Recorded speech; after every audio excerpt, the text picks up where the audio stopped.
Welcome to the Sports Card Talk Show. To the Sports Card Talk Show. Sports Card Talk Show with Kevin Anderson and Lorn Walker, the Skull Brothers. Welcome to episode 128 of the Sports Card Talk Show. We got Friday Night Lights interview tonight. Tonight we have Brian Rothmuller. Yep. And you can find him on Instagram at sportscardphotographer. Yeah. He has a website that's brianrothmullerphotography.com. Yep. And you can find him on Facebook as Brian Rothmuller Photography. Yeah. And he takes sports photographs. So and they end up on our sports cards that we buy. Yeah. So it's we're super excited to, this is before it ever becomes a sports card, what goes into making those cool cards. And I'm really jacked to talk to Brian today. Tonight. We'll sneak in a little trivia real quick. But we'll hit me with another three, huh? Yeah. Who did the Vikings take with the first overall pick in the 1968 NFL draft, making him the first offensive lineman ever taken at that spot, at the top spot? Ron Yarn. Yep. Who played hockey from the Gophers from 1955 to 1959 and later coached the program to 3 NCAA championships? And then later coached them? Yep. Okay, I'm going to say Nicoletti. Herb Brooks. Oh, he played in the 50s, yeah. Dang it. What Gophers football coach was fired immediately after blowing a 38-7 lead and losing to Texas Tech in the 2006 Insight Bowl? Immediately fired after that? Yep. 2006? Yep. I'm going to say Mason. Yep.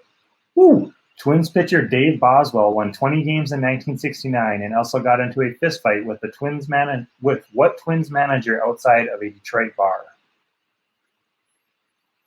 You can say Billy Martin. Yep. Oh, yeah! Ooh. That was good, man. That was good. I knew that Billy had managed the Twins for a second. And I didn't know when it was. Took a shot, huh? Yeah, well, Billy was quite the I could see Billy getting into fights with anybody, so I just took a guess. Oh, man. So we should dial Brian up, man. I'm excited to talk to him. Woo! I just got to get a couple more woos out. Ring-a-ling ding dong. All right, we got Brian dialed up. How you doing today, Brian? Good. How you guys doing? Yeah. We're doing really good, man. We're excited to talk to you. I'm excited to talk to you guys. Yeah. Hopefully everything's going well for you. So much crazy stuff's going on. Hopefully you're staying safe and well and all that stuff. Yeah, it's been crazy. I was actually at a basketball tournament in Las Vegas when all this got shut down, and so I didn't really do much from March to a couple of weeks ago when baseball started up again. So, but who knows how long all this is going to last, and what sports are going to come back and all that stuff. So I try not to go crazy thinking about that because there's so many unknowns and it's not really in our hands. So. Right. Yeah, no, definitely. And I was going to say almost daily you have to check, but it almost seems like hourly. It could change in an hour from now. It could change. Yeah, my wife always asks me at the end of the day, so who tested positive today and what sports are coming back and not coming back? And right. But I thought baseball probably wouldn't make it, even though they started 2 weeks ago. I didn't think they'd make it to opening day, but looks like they are going to. So yeah, we're closing in on that. Good for them, I guess, but we'll see how long it lasts. Right. So I'm just going to share a little bit. Been following you on Instagram for a while now, and it's under the Sports Card Photographer. We share that in the intro, but so many great stories in each individual card, which we'll get to in a little bit. But I just like your bio. I grew up collecting sports cards, and now your photos have appeared on over 500 Topps, Panini America, and Upper Deck cards. I just think that's really cool, and I really enjoy your stories. The story behind the camera, but I think we'll go back and want to talk about how you collected, Sure. and how you got to today. I started collecting in the early 80s. I have some cards from like 81 and the late 70s, but I don't really remember getting them. I remember getting a box of 1982 Donruss which was like, my first sort of memory of actually opening packs. So I started collecting, let's see, when I was seven or eight. And just sort of each year got more into it. Was definitely heavy into baseball in the early 80s. And then growing up in the Bay Area and San Francisco area, I was a big 49ers fan. So transitioned a lot to football cards, and I played basketball. So once basketball cards started taking off, it was sort of like basketball, football, baseball. Baseball was still there, but not sort of my passion in collecting. Sure. And then once, it's sort of the same story that, you hear from everyone these days. Once they got off to college or so, it started, the hobby had sort of changed with, the junk wax area and all that stuff. Yeah. The bubble kind of burst, and I just wasn't collecting much. I'd still see cards occasionally, and when I'd go home to my mom's house, I'd have all my cards there, and I'd look at them and bring back some nostalgia and stuff. But I didn't really get back into it until I started taking pictures, and just seeing the amount of releases and all the changes that had happened, and it's been wild since then. I mean, I think the last couple of years, it seems like every year there's a new release of a new product, and so it's been fun to see my pictures on cards, which I thought would never happen. I think if you told, crazy, yeah. If you told like the 10-year-old me that one day the card that I was looking at would be a picture that I took, I would have just said, no way, that's possible. I even remember, like, as a kid, I would try to make my own cards. Like, I'd make a design and then put a picture behind it, and I gotta pull those out and post some of those on Instagram. Oh, that'd be fun. Yeah. But yeah, it's been a wild journey. I worked in advertising for a really long time, and then I had some health setbacks and had to sort of step back from that. And photography just came in really fast and just sort of took off, and it's been quite a blessing. So, is it a hobby that you had always been into, photography, or is it something? No, I mean, I always liked bringing my camera to sporting events, and I always, even as a kid, I would take pictures. I mean, they wouldn't be anything great because the camera was super small, but I enjoyed seeing my pictures. I think in probably 2010 or so, I started to get better camera gear and go to games and try to sit close and take pictures and go to spring training. And that was sort of when they allowed you to bring sort of bigger cameras in. Not I was gonna say they don't do that anymore. Sneak them in, and now you can't even sneak them in because they have all the right, all the things you have to go through. So, but yeah, I mean, I just sort of did it as a hobby and started to get better at it. And I shot a lot of. I went to USC, and I shot a lot of USC stuff because I had some friends who ran sites and needed pictures, and did that for a couple of years, and then sort of felt like I got my confidence up to sort of branch out and do more things, and just sort of exploded from there. So go ahead. I would just, you turned it just started out as a hobby for you, and you got really good at it. How do you end up making those connections with the magazines and the tops and the objects? I work for a photo wire service, so all my photos go up on a wire service that news organizations subscribe to, or TV shows, ESPN, those networks, and then all the trading companies too. They pull photos from the wire and purchase them. So I don't have direct contact with any of those outlets. It's just through the company I work with, and that sort of works with every sort of photographer. Panini has a couple freelance photographers that they use for some of their football stuff, but and Tops and Upper Deck, I mean, they used to have specific photographers who shot for them, but just the way the world is now, that's not how it works. So sure. So yeah, they pull all their images from the image wire service, and so you just get like notified this picture was taken by. Yeah, when I get paid, I get sort of a printout of everything that was picked up, and it's not super detailed in the fact that like I can't see like, oh, this picture is now on a Tops Stadium Club card.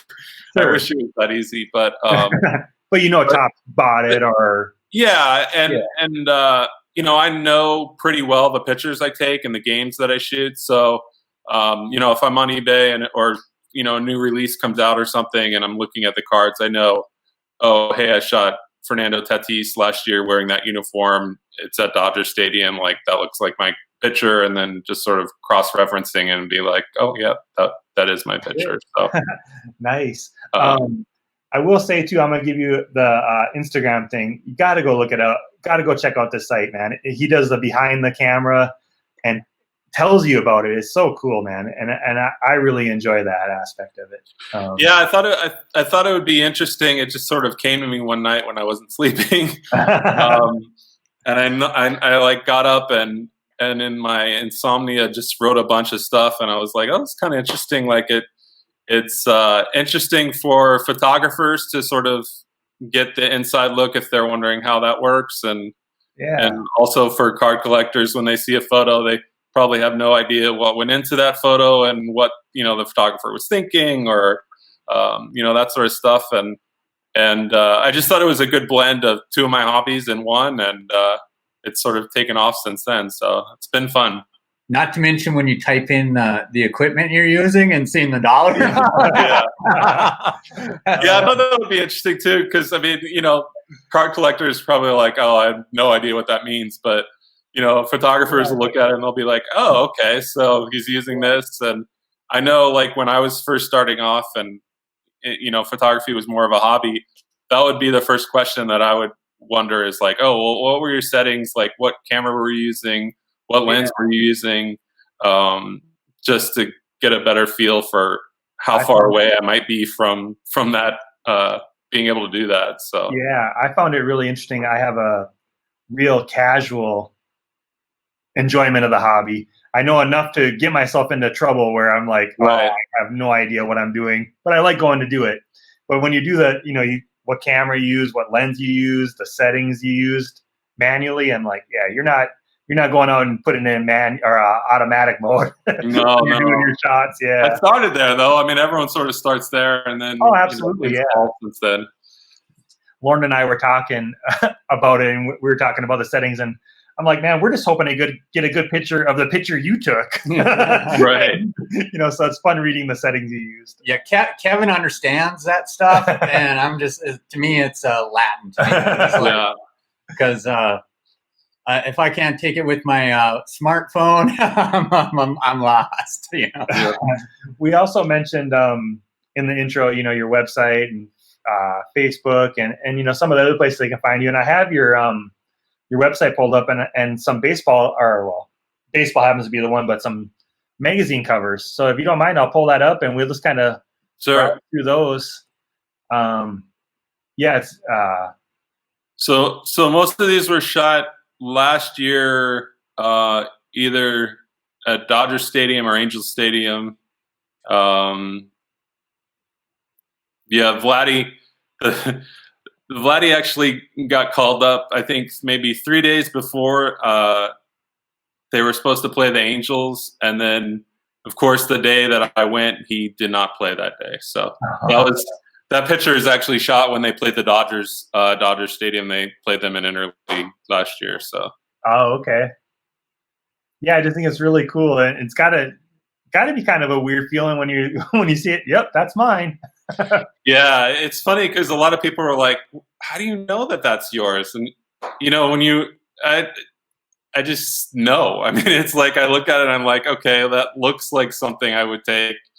Sometimes I'm wrong. I'll look at something and it will be very similar to something I took, but it's the photographer next to me's angle, not mine. So, sure. So yeah, I mean, you definitely have to look at the details. Again, that's Vladdy at Dodger Stadium last year. So yeah. As we're talking about these, and you're talking about, what does it take to get into that photographer well, or whatever you call it? So, I mean, as long as you have a photo pass that gives you field access, you can go in the well. Most stadiums have wells. Normally, one on the first base side, right by first base, and one on the third base side. Some stadiums, like Petco Park, they didn't really build it well for photographers, so there isn't really a well there. You're just sort of in the midst of TV cameras trying to shoot through them. But yeah, I mean, anyone who has field access can go to the well, and then normally there's a couple areas where you can shoot from, depending on the stadium and their sort of regulations and that sort of stuff. But with COVID, we're not even. So with COVID, they have 3 tiers that they're calling. Tier 1 is players and coaches. They can be on the field and anywhere, basically. Tier 2 is staff, like general managers. The team photographer is Tier 2. And then Tier 3 is the rest of the media photographers. We're like, so Dodger Stadium, we're in the concourse level, which is pretty far up. And different stadiums are allowing photographers in different areas. It's not really uniformed, which is kind of weird. So like at the A's Stadium, the photographers who have been shooting summer camp are like right behind the home plate fence, which is completely different than almost every other stadium. So I think with COVID and all the different governors doing different things and states doing different things, and there's no uniform with anything of this. So why would baseball be uniformed, I guess? Right. But it's going to offer a lot of challenges for photographers to get shots that are, I guess, deemed card worthy. And the angles and the close-ups that you're used to seeing are going to be a lot different in the next year, maybe even 2 years, depending on sort of what happens. Is a press pass something that you have to like apply to get a permit for? Or so normally with the so I'll go back to normal seasons, which is not this season. But, normally they you apply for like a season credential, which gets you in to all the games. Some teams make you apply for daily credentials, so each game you'd have to apply for it. I don't do that. The company I work for, they handle all that. But this year, every single game is a separate application, so it's a ton of sort of red tape for them to do. And there's only, I think, 35 media members that are allowed in the stadium. So that includes people who write articles for, online or newspapers. I think it includes like TV operators and their crews. So, no one's really clear on how many photographers are actually going to be able to shoot these things. And if it's going to change, if it's going to be some sort of rotation where, I might shoot one day and then have 5 days off before I can shoot again. So, with the season starting next week, that they're not approving stuff until like the day before. So it's like, I guess I'm shooting today. So your bag ready, huh? Your camera. Yeah. So we'll see how it all works out. But, with baseball, I think we're far enough away that hopefully they'll allow more photographers. Basketball, in Orlando, it's so locked down in terms of who can be there because you're so close to the court. And and football, I mean, I it's a big field, but I don't know how that's going to work either. So a lot of to be determined, it sounds like. Yeah. So you shoot the sports. Is there one sport that that you really enjoy? Like, is there one that you enjoy over the others? Is it like, I guess not enjoy, but like you feel like you get better shots at? Or I probably enjoy shooting basketball the most, just because I played so much basketball as a kid, and I feel like I know the game. I mean, I know baseball. I play baseball too, but like I feel like at times I can think, okay, this player is going to do this or that, and anticipate it. Baseball is pretty easy to shoot. I mean, the pitcher's in the same spot, the batter's in the same spot. There's no nuances in that, though. I know I didn't mean to cut you off there. I'm sorry, but even the nuances in the baseball, like you had one where you were like explaining why you waited to get this pitcher. It's like when they're doing the round the horn to throw it back to him, you knew that he was going to be looking right at you. That's just so. I can't stress enough. You got to go look at the behind the camera stuff, man. That is so cool on Instagram. Yeah, I think after you sort of do it for a while, you see, okay, there's an opportunity here. Especially with different players, you get a better idea of where they're going to sit in the dugout, and Kershaw definitely is a player that if you take a picture of him in the dugout, you better take one and then you better turn really quickly because he's super focused and will just start glaring at you. And some of the younger players, like Alex Verdugo, who's on the Dodgers last year, now on the Red Sox, he loved the attention. Like he would be posing and smiling, and so just learning and being respectful of the players too. They're playing a game and they're getting paid for it. They don't necessarily want a camera in their face, especially if they give up a home run and they're mad on the bench. But yeah, I mean, you start to understand like certain players, their swing might look better on third base side versus first base side based on how their follow through is, and those sort of intricacies make you more successful at what you're shooting. So can you move from first base to third base during the game then? Yeah, so pre-COVID, you can move locations in between innings. So the Dodgers, actually, the photo well is inside the dugouts. So you wait till the players come in, and then we have a little stairway where they come in, and then we walk around home plate, close to the fence to the other side, and then as long as you're inside before the play starts, you're good. Right. So you look at who's coming up to bat and be like, I want to be on that other side of the field for this. Yeah, definitely. Yeah. And if there's a pitching change or something like that, if I'm on the like third base side and the left-hander comes in and I'm like, okay, well, I need to be on the other side so I get a better pitcher. So that's constantly in my head.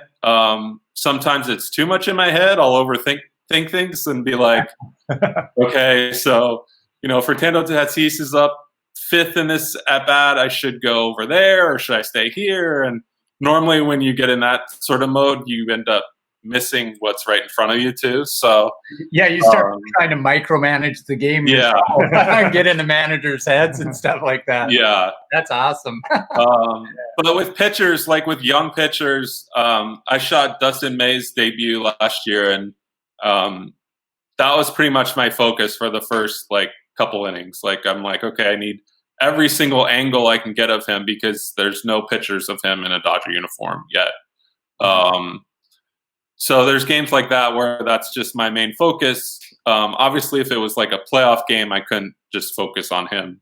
It was just a regular season game that didn't necessarily mean anything. But and then normally I do research too before game, like if there's a new pitcher who I haven't shot before, or a guy who just got called up, you know, a young player, I'll look at pictures that have been shot of him, either in minor leagues or spring training, and sort of see what angles look good, you know, how they fall through on their pitches, and just sort of get a better idea before the game starts. That way I'm not taking pictures and trying to figure out that on the fly. So that's always super helpful, especially with pitchers.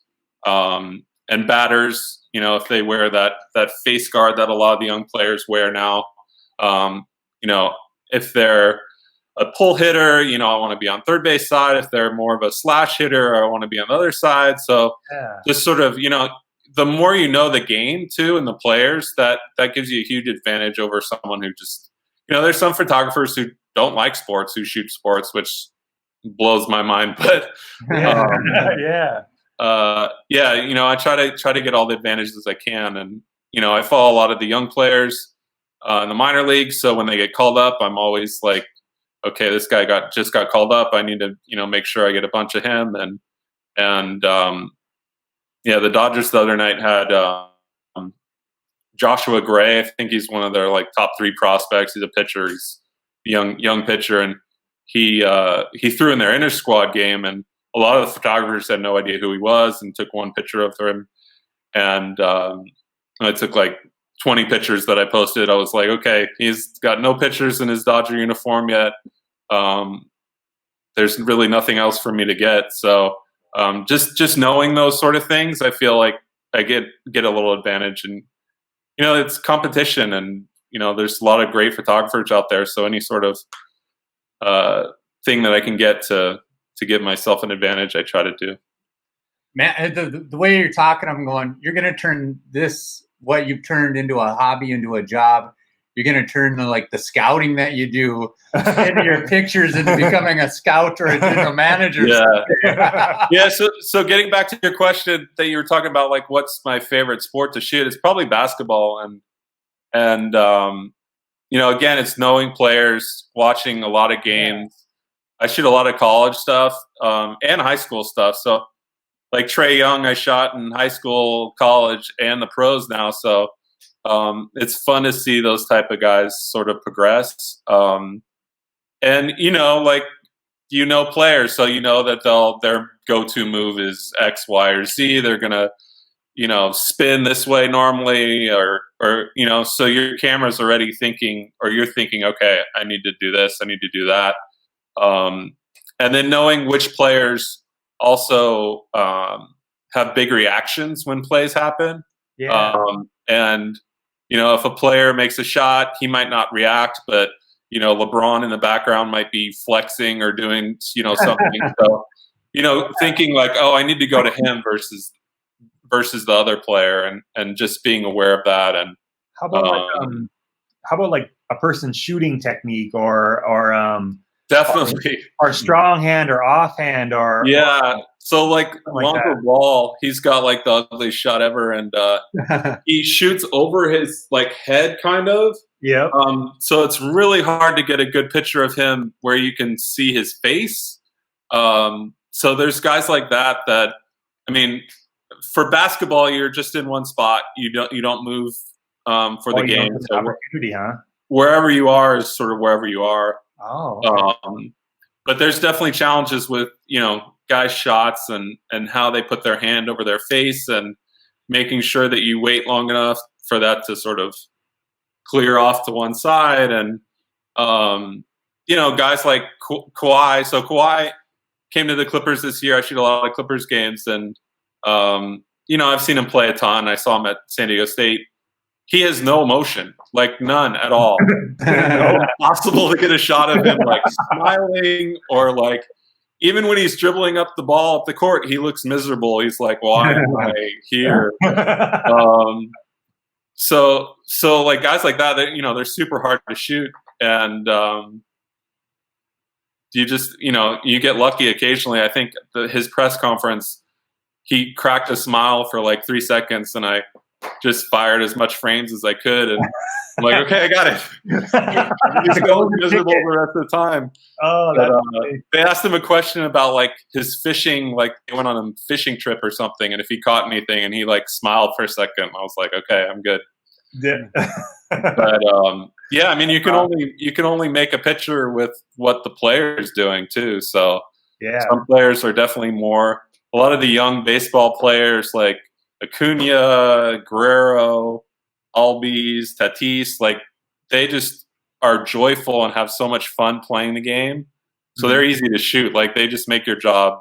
You don't want to like not have your camera on them because they're going to do something fun.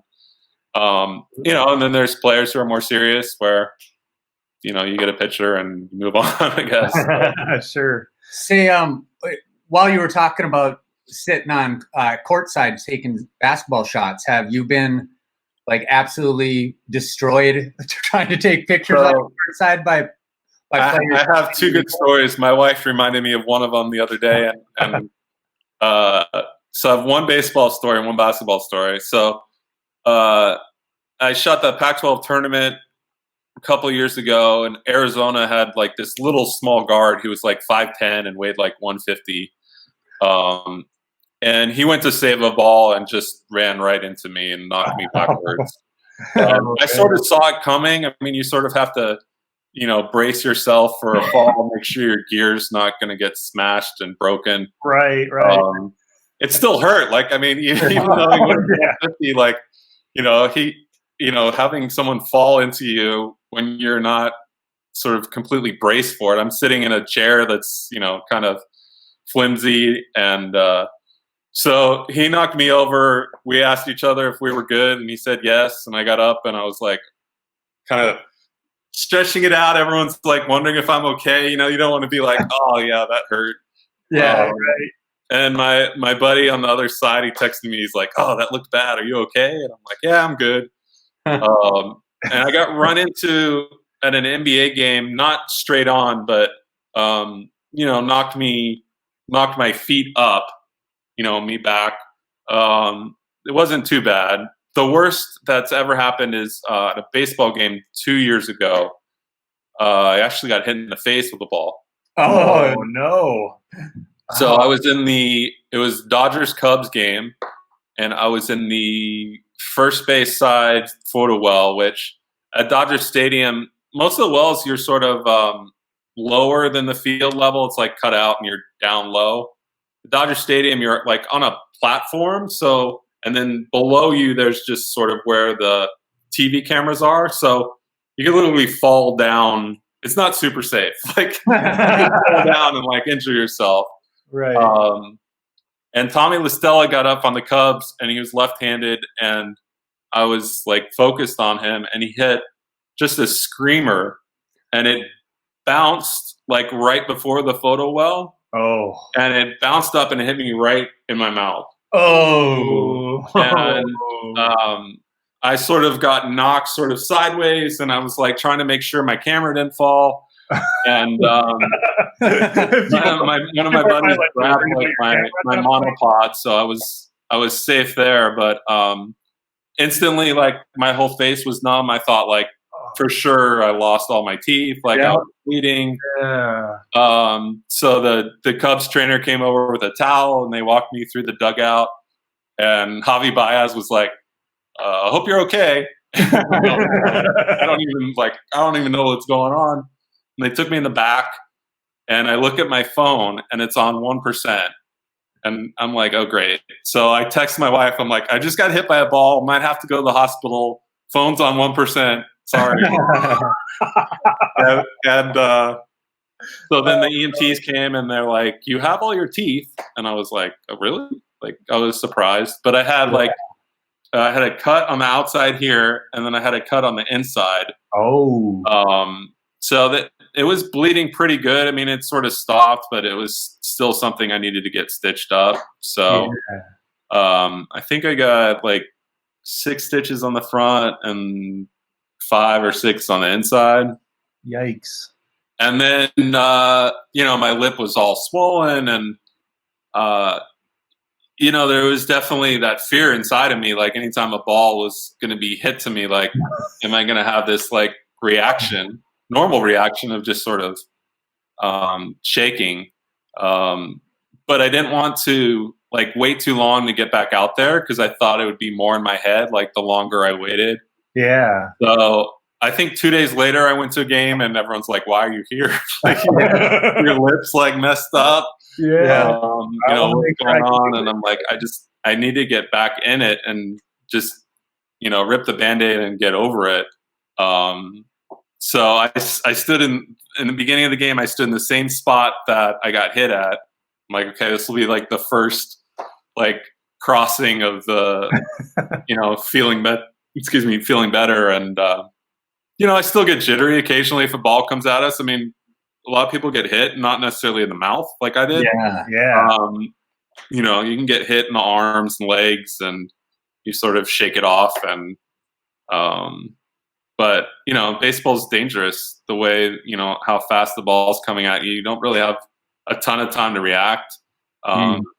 Some stadiums have like netting over where we shoot. The Angels don't, Dodgers don't. So, if a ball's headed to us, there's nothing stopping it until it goes behind us. Wow.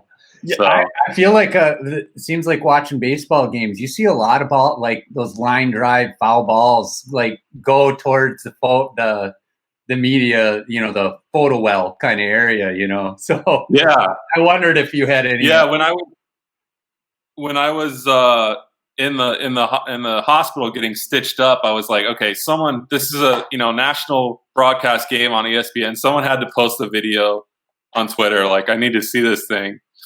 So someone posted it, and it looked like I just got I don't even know, like destroyed, like linebacker hitting a quarterback that doesn't see him coming. Yeah. That happened 2 years ago, and hopefully that'll be the last time something that bad happens. So speaking of football, and we don't want to take up too much of your time, so you kind of give us a cue if you want. Otherwise, we'll start thinking about wrapping up here. But what in baseball you can move around, basketball you can't. How does the football work? Football you can go pretty much anywhere. So you can't go I think it's the 30-yard line to the 30-yard line in the NFL. Maybe it's the 25, where the teams are. You can't go in that area there. You can walk behind them, but you can't. You're not supposed to stop and take any pictures. Yeah. So we have, from the 25-yard line to the end zone, and then the back of the end zone you can shoot. So we sort of have like, an area of this on each side. Mm-hmm. And you basically move with the ball, which, there's a long pass and you're on, the 10-yard line and it's all the way on the 10-yard line on the other way. Then you pick up your gear and you start sprinting to the other side. Yeah. And try not to trip over cords or anything like that. So, football's tough. I mean, football is the one sport that you work the most in terms of just moving around and hustling, and it also has probably the least amount of reward because there's so many variables in terms of a player could be running towards you and then stop and run the other way, sort of to the side. It's kind of like hockey. I mean, hockey's really hard to shoot because the players are constantly doing sort of this sort of thing, versus, other sports where what plane they're coming on. They're not going to go. They're going to go straight at you. They're not going to go right or left or behind. And then there's so many players on the football field. You can have a guy running at you, and then all of a sudden a ref runs right in front of him, or another player runs in front of you, and you have this big blob in front of them. So. Football's hard. I mean, you can put yourself in the best position, and still have a half where you're like, oh, I didn't really get anything, anything great. Is hockey a lot similar? You can move around. Hockey's hard because they're going so fast.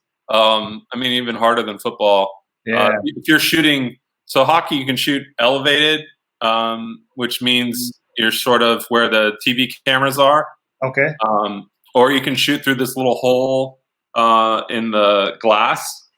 They have like 4 holes maybe throughout the rink, and that, I mean, your range of motion's not very big, and I'm a tall guy, so you're basically sitting on this little step, and it's hard, you know, that they're constantly going in different directions. I mean, shooting the goalie is easy; it's not going anywhere, right?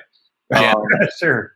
But to get a clean picture, you really have to, you know, be focused on a player and be like, okay, you know, this is the player that I need to shoot. And hockey's definitely a hard sport. Nice. I know that on your Instagram page, I've seen Tiger Woods too. Yeah, I shoot a lot of golf. Okay. Golf's a pretty laid back sport to shoot. Fans don't really like you though, like, because, you know, if you're following a group, you have access inside. It's called inside the ropes, and the fans are outside the ropes. So, you know, a lot of fans, especially with Tiger, you know, they're waiting for him to get to their hole all day, and then photographers come and sit right in front of them. So, you know, I've gotten yelled at and cussed at, and spit on, I hope.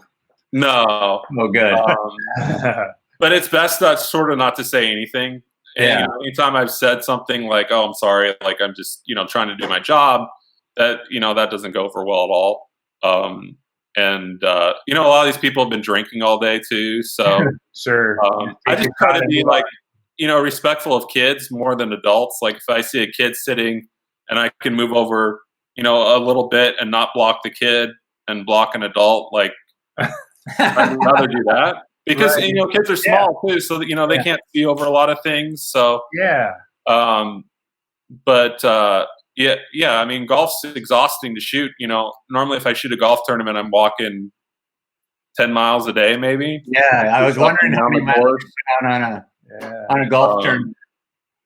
Yeah, and then, you know, you have to go in and post photos during the tournament, so you've got to do that fast, and then go back out and try to figure out which holes you know you want to catch, and a lot of research in that too, like knowing which holes look good for photos and knowing which ones don't.